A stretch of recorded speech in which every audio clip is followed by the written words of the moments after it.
المغرب كيخطط لمشاريع عملاقه اللي غتخليه تبدل 180 درجه. في هذا الفيديو غادي نهضروا على اهم 10 المشاريع اللي غيغيروا الصوره ديال المغرب. اول مشروع ندويو عليه هو التي جي في، قطار فائق السرعه. فمن بعد النجاح الباهر للقطار فائق السرعه بين طنجه وكازا اللي كيتعتبر اسرع قطار في افريقيا، اللي كيقدر توصل السرعه ديالو 350 كم في الساعه، تيقلص عدد الساعات بين جوج مدن من 5 لساعتين. ودابا المغرب كيخطط لتمديد هذا الخط باش يوصل لاكادير عبر مراكش. تخيل هاد المدن الكبرى طنجة، الرباط، كازا، مراكش واكادير يرتبطوا باسرع خطوط ديال القطارات. ونزيدك المغرب كيدرس انها تشترط على الشركات اللي غيتكلفوا بهذا المشروع انهم يصنعوا هاد الترانات في المغرب. هنا المغرب غيضرب جوج ديال العصافير بحجره واحده. اولا غيطور البنيه التحتيه ديالو، زائد غادي يدخل لسوق صناعه القطارات من بعد ما خدات تجربه كبيره في صناعه السيارات والطائرات. المشروع الثاني هو برج محمد السادس، اطول ناطحه سحاب في افريقيا اللي تبنى ب 4 مليار درهم. غالبا غيتم الافتتاح ديالو هذا العام. البرج كاين في موقع واعر على ضفه واد ابي رقراق بين سلا والرباط. 3 شركات هما اللي تولوا البناء ديالو، بلجيكيه، شينويه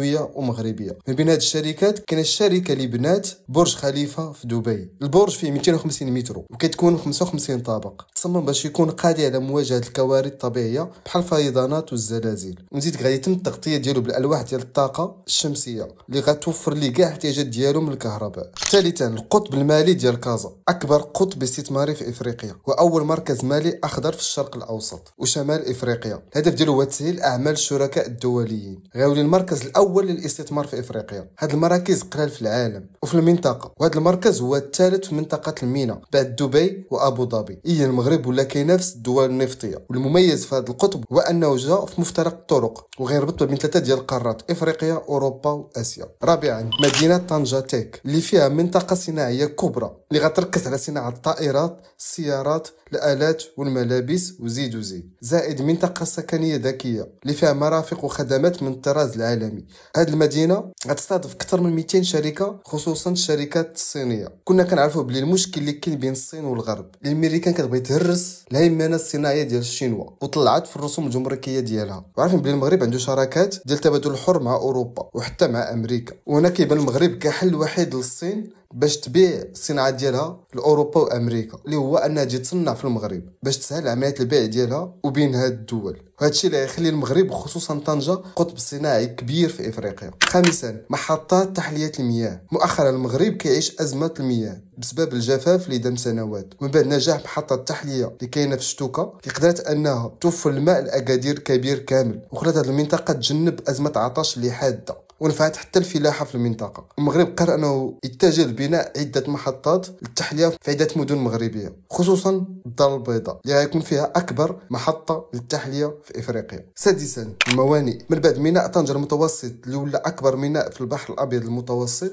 المغرب استثمر في بناء عده موانئ ضخمه في العديد من المدن المغربيه، من بينها ميناء الناظور وميناء الداخل الاطلسي. هذا الشيء غيخلي المغرب يقفز قفزه كبيره في التجاره العالميه ويكرس نفسه كبوابه لافريقيا وغيربطها بكل من اوروبا وامريكا. وعندما نتحدث عن البنيه التحتيه في طنجه فالمعطى الاول يلخص في كلمتين: ميناء طنجة المتوسط. ميناء طنجة المتوسط طبعا هو أول منصة للاستيراد وطنيا، أول منصة بحرية في إفريقيا، والميناء هو السادس عالميا. جسر إفريقيا نحو العالم وبوابة المغرب البحرية تجاه دول العالم كان حلما، كان مشروعا أعلن عنه جلالة الملك محمد السادس في خطاب العرش لسنة 2002 ليتحقق الحلم والمشروع.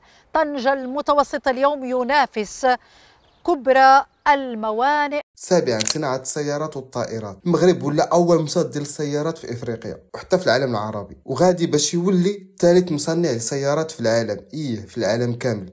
كاع الشركات ديال صناعه السيارات وحتى الطائرات كيفضلوا يفتحوا المصانع ديالهم في المغرب. اولا بسبب الموقع ديالو الاستراتيجي اللي قريب من اوروبا اللي غيسهل عليهم البيع، زائد المعادن متوفره بكثره في المغرب اللي كيحتاجوا بزاف هاد الصناعات، زائد جوده اليد العامله والتكلفه ديالها اللي ناقصه مقارنه بالدول الاوروبيه، وبسبب تطور البنيه التحتيه ديالو. هادشي خلاه انه يتجاوز مرحله تصنيع الشركات العالميه ويصنع سياره 100% مغربيه، مغربيه، وهذا الشيء اللي اعلن عليه الملك محمد السادس في السنه الماضيه، زي انه كيخطط لصناعه سياره اللي كتخدم بالهيدروجين الاخضر اللي مستقبلا المغرب غادي يولي رائد في الانتاج ديالو. في تطور متسارع لرحله صناعيه منذ الألفية الثانية يعزز المغرب اليوم علامه صنع بالمغرب من خلال انتاج سياره مغربيه الصنع، وذلك بعد تجربة رائدة في التصنيع والتركيب والتجميع، الشيء الذي مكن المملكة من استقطاب كبرى شركات تصنيع السيارات الأجنبية.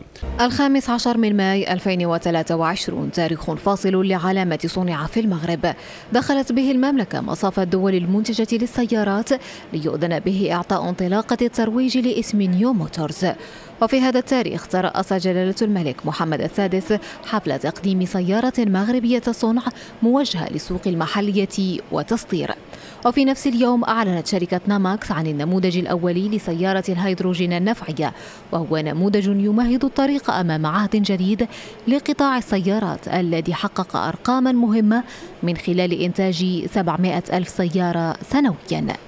ثامنا نبقاو في الهيدروجين الاخضر اللي هي طاقه المستقبل، الطاقه اللي غتولي هي المسيطره في العالم من بعد الاستغناء عن النفط والغاز. المغرب كيطمع باش يولي رائد في الصناعه ديالها. هاد الهيدروجين كتصنع بالطاقات المتجدده عن طريق تحليل كهربائي للماء، حيت كامل كنعرفوا باللي الماء هو جزيئه H2O اللي كتكون من ذرات الهيدروجين والاكسجين. التحليل الكهربائي غيقسم هاد الجزيئه باش يعطينا غاز الاكسجين والهيدروجين الاخضر. تاسعا التيرانات. من بعد ما تعلن ان المغرب غيستضيف كاس العالم 2025 وكاس العالم 2030، المغرب بدا بتاهيل التيرانات، خصوصا التيرانات ديال طنجة وديال الرباط. التيران ديال طنجة بداو فيه الحفر باش تحيد الحلبة المطاطية ديال السباق اللي غادي يديروا بلاصتها كراسة جداد، وبالتالي غتزاد الطاقة الاستيعابية ديالو اللي غتوصل 90 ألف متفرج، زائد غادي يتم التغطية ديالو بشكل كامل بحال الملاعب الحديثة. اما بالنسبة لملعب الرباط فراه غادي تعاود تقريبا كله، حيت غادي تهدم بشكل كامل، ما غاديش تكون حلبة السباق وغيكون مغطى بالكامل، وغيكون ملعب اخر حداه ديال العاب القوى وباركينغ تحت ارضي وقصر الرياضات وزيد.